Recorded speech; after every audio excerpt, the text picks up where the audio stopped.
Earth is the only planet in solar system to have surface water in the form of oceans, and this is one of the reasons why movement of tectonic plates is known to occur on Earth.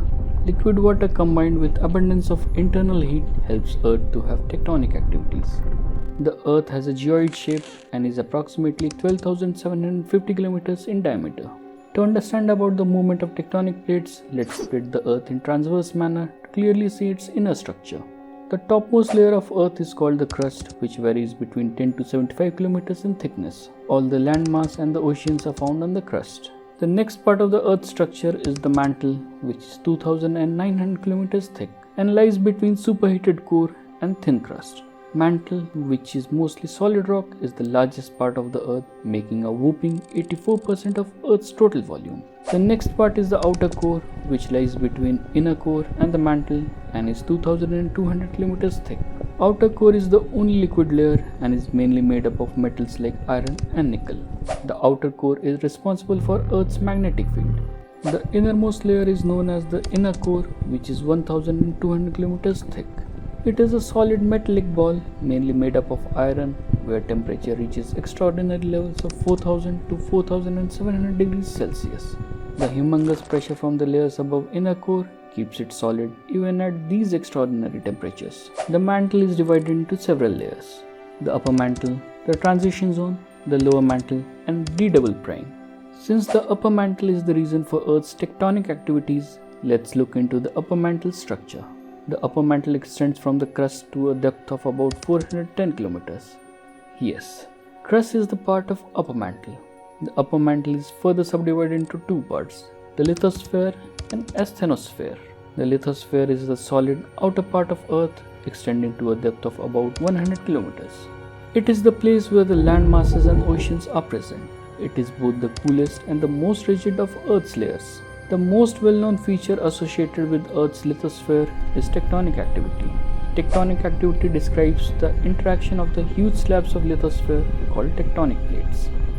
The lithosphere is divided into 16 major tectonic plates, namely North American, Caribbean, South American, Scotia, Antarctic, Eurasian, Arabian, African, Indian, Philippine, Australian, Pacific, Juan de Fuca, Cocos, Somali, and Nazca. The lithosphere can be divided into two types, continental and oceanic. Oceanic lithosphere, being made up of heavier minerals, is denser than continental lithosphere.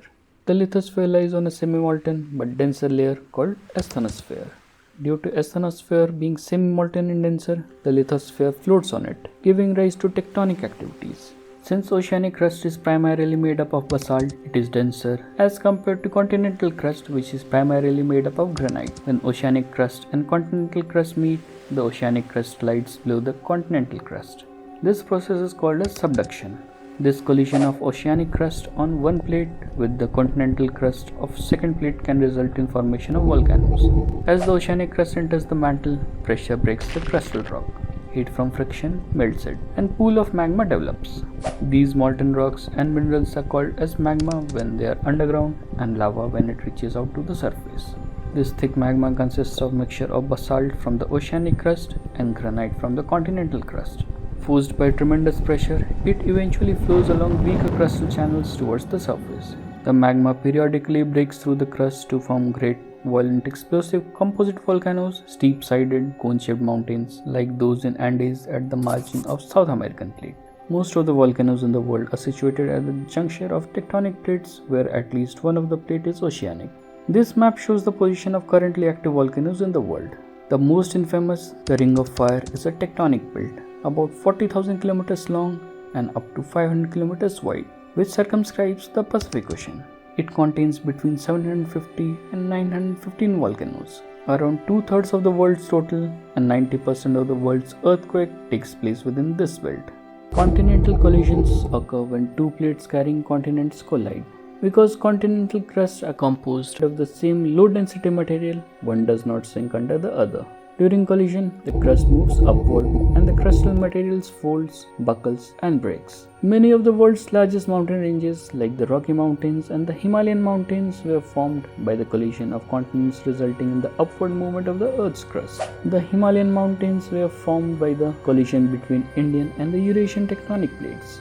The movement of these tectonic plates results in many geological phenomena like earthquake, tsunami, volcanic eruptions, etc.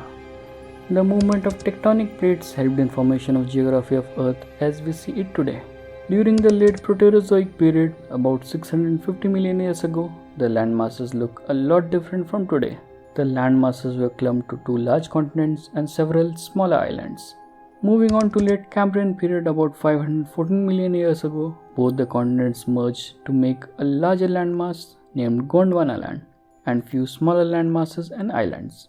Through the Middle Ordovician, Middle Silurian, Early Devonian, Late Carboniferous, Late Permian and Early Triassic periods reaching 237 million years ago, the land masses came together to form a single supercontinent.